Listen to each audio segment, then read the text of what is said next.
gridlock is a theme we've been hearing a lot in this campaign, and it's what Alan Kelly's been writing about. Alan, of course, joining us each Friday, CEO, founder of the Playmaker Systems. Welcome back. It's a good time to catch up to each other. We haven't been together in the studio in a couple of weeks. Good morning. Good to see you. Yeah, you were out. I was out. So we're reconnecting, and it's great to see. So gridlock. I've heard a little bit about that. Yeah. Things aren't working all the time. I've got this system, this spectrum of influence strategies, from 1 to 24 of them, from assess to condition to engage, and all these modes. We thought so long, about how to, what are these units of influence and strategy, blah, blah, blah. And I thought, we really need to sit down and understand where in the system, if at all, it can explain this phenomenon of freezing, of gridlock, where one cannot talk, where we cannot progress, where we cannot make compromise. And so, I've got a theory. I've got a place to start in the system. We love to hear theories. So lay it on. Well, give us a set, because, again, for those who are not familiar, and since it has been a couple of weeks since I've been here, and maybe you're not familiar with this, but the Playmaker Systems, it is sort of this periodic table of elements for politicians, and it breaks down the strategies, the stratagems that are used. So in this particular case, I guess you threw this by a friend of yours, and he had a... Yeah, a friend of mine is advertising ace, Mike Hudome, who did a lot of John McCain's advertising, and... a self-acknowledged right-wing wingnut, he calls himself, but he's a bright dude, and he was reminiscing about gridlock. He says, it's like this is my Mike impersonation. He says, it's like the sheepdog and the wolf cartoon. You remember that? When they're beating each other up, but then the whistle blows and everything's fine, and then they go back to beating each other up. And he says that's how it used to be, and that's kind of the way it should be. It should be just business, while it is business. But now it's, and so I thought, well, that's interesting, because of course I remember the series. I was raised on Bugs Bunny, and who wasn't? And I thought that is right. We're constantly beating the crap out of each other 24/7. It's not 9 to 5 anymore. So I thought, so what's the play, if you will? That's play is our short term for a long word, influence strategy. What's the play that's being used there among our set choices of 24? And I think it's a play that we call the jam. Which is obviously derived from electronic jamming, or the Voice of America, and you can think of it as the play that essentially gums up the works. It's a freezing play. It's not a jam like this. At issue here is slow jamming the news. No, it's not a jam like that. Pension contributions no, of public I guess. Employees, while also never mind. We're not going to jam the news. No, I don't know about that. For people who don't realize, by the way, you're referring to the two characters in this series, the Bugs Bunny, the Sam and Ralph. Yeah, those are Sam. The sheepdog. Well, time's a wasting, Sam. Yep. Another day, another dollar. Yeah, there you go. That's Sam and Ralph. That is the sheepdog and the Wile E. Coyote. They go in, they punch the time clock. Yeah. They're friends until they punch the time clock, and then the time clock goes off, and all of a sudden they're beating, to use your expression, beating the crap out of each other. Yeah. So the jam is a really interesting play, because it is dead center in our spectrum of possibilities, and it's also one of the lowest transparency plays. It's not always evident, what it is or what it isn't. But there it is, and jam, I suppose, is a filibuster. The jam, and the jam is like a legal injunction. The jam is when protesters chain themselves to the doorway of a corporate headquarters. It stops a process, and there's almost nothing in our selection here that does a better job of just killing the buzz or stopping the progress of a discussion or of an influence-based thing, which is lawmaking, which is policy-making. To whose advantage is it to stop the process, though? Because one would think that if people are elected to office to either get things done or to make sure that things run smoothly, to make life better for the Americans that they purportedly are serving, that it would be to their advantage to figure out ways to move that process along. But in the case of jamming, if you're stopping the process, who is to gain? Well, I think that there are two constituencies being served. One is the camera, if you will. One is the media, and the other is the public welfare or the public good. And so, obviously, jamming is not good for the process that needs to move along and the progress that needs to happen here in this city.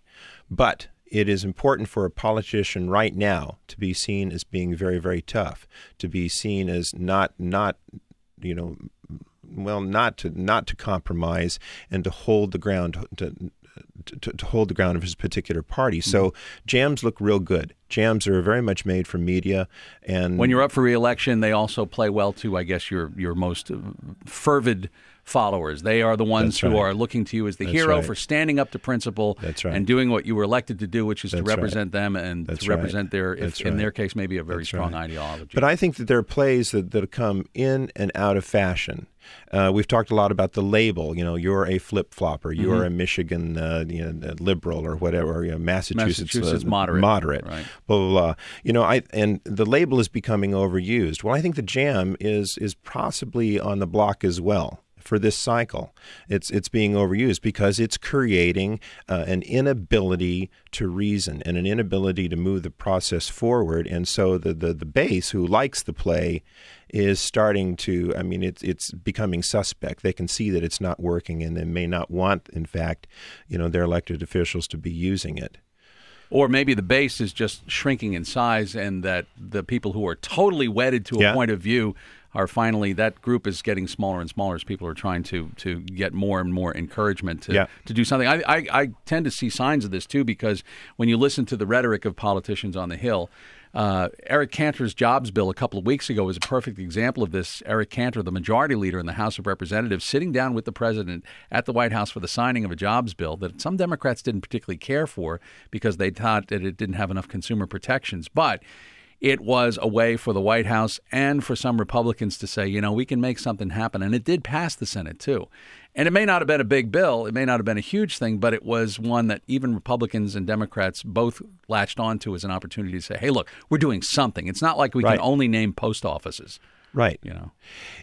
Well, so maybe there's a thawing there. Maybe to your point, I think they're realizing that maybe it is falling out of fashion. The jam is something that they can't rely on too often.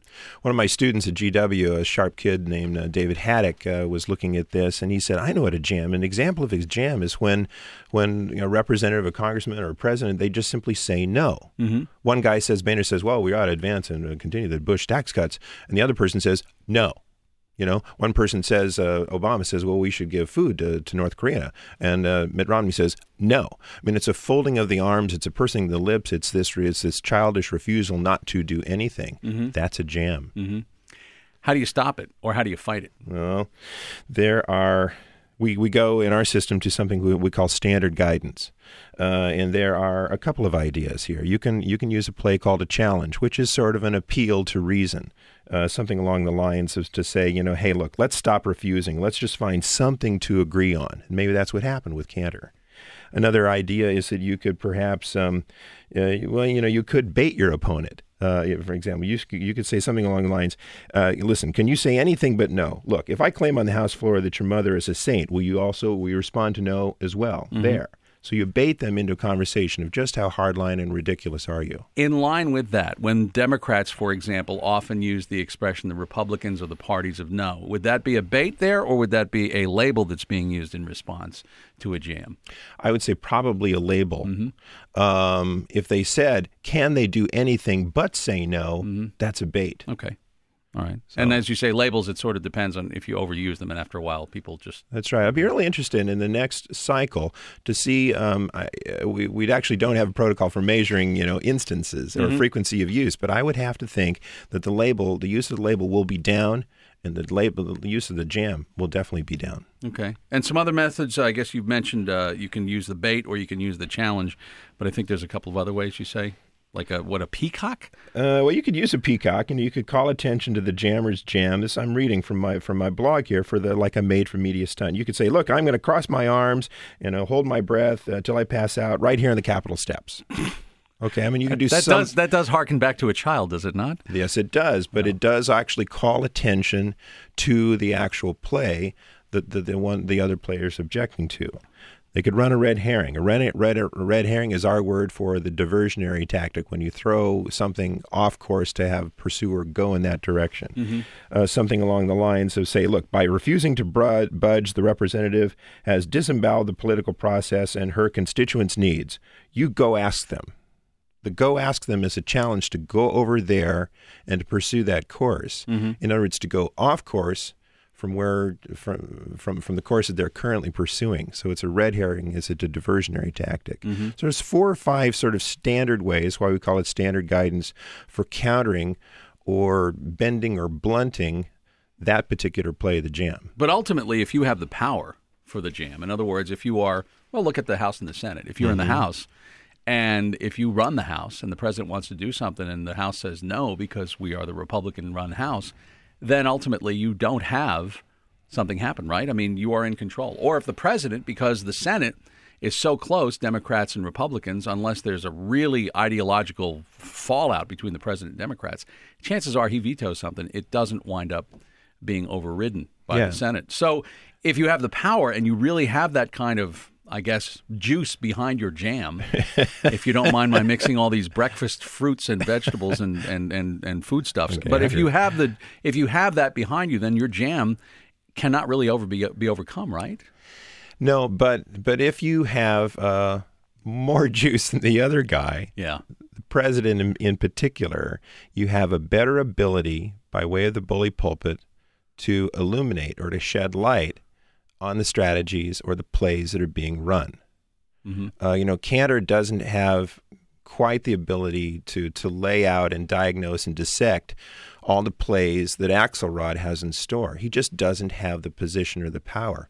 Obama does if he chooses so to use it. And he's the guy who probably can run the challenge, the peacock, the red herring, the pause, the bait, those counter moves to the jam more effectively than the opposition. The question is, does he want to take that? He could look petulant if he does, but he has that option. The last part of this, and it's really not directly related to what you're writing about today, but part of the conversation in D.C. right now is that this is all what this inactivity, this inability to get along is going to have to end after the election, because what Democrats and Republicans alike are waiting for is a mandate of some sort after the November elections. Republicans will say, we kept the House, we got the Senate, that means people like us better, or we got the White House and the Senate and the House.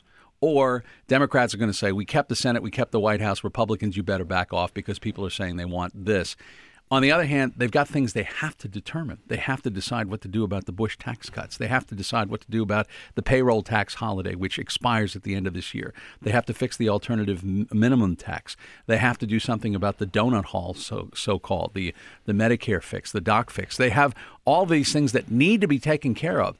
So there's this sense right now that they're almost waiting for that to happen, and during that lame duck session, they're going to spend 5 weeks and get a whole bunch of stuff done, which seems almost ridiculous. I forgot about the sequestration cuts, too, those mandated cuts that were made because the super committee failed. There's just so much that's piling up on the to-do list right now, but they're waiting for it.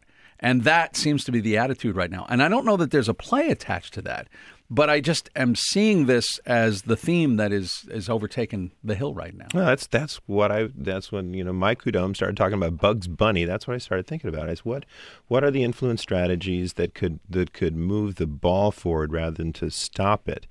It's possible, given your theory, that post-election we would have to then see different influence strategies. And if I look at my system, I'm thinking, okay, well then they'll have to frame. They'll have to use a lot more framing plays, which are sort of the category for diplomats. They might use pressing plays, which are more gentle way of sort of pushing a point forward.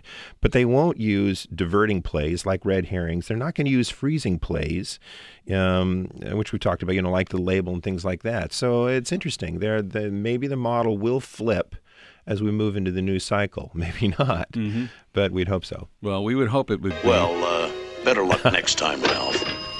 Oh, sure, you can't win them all, Thanks. Nice day, Sam? Yep, good to be alive, Ralph. As we go slowly into the sunset with the sheepdog and good to be alive, Tim. Yes, exactly. Well, thanks, Alan, as always. And, of course, Plays to Run, that is the numeral 2, plays2run.com.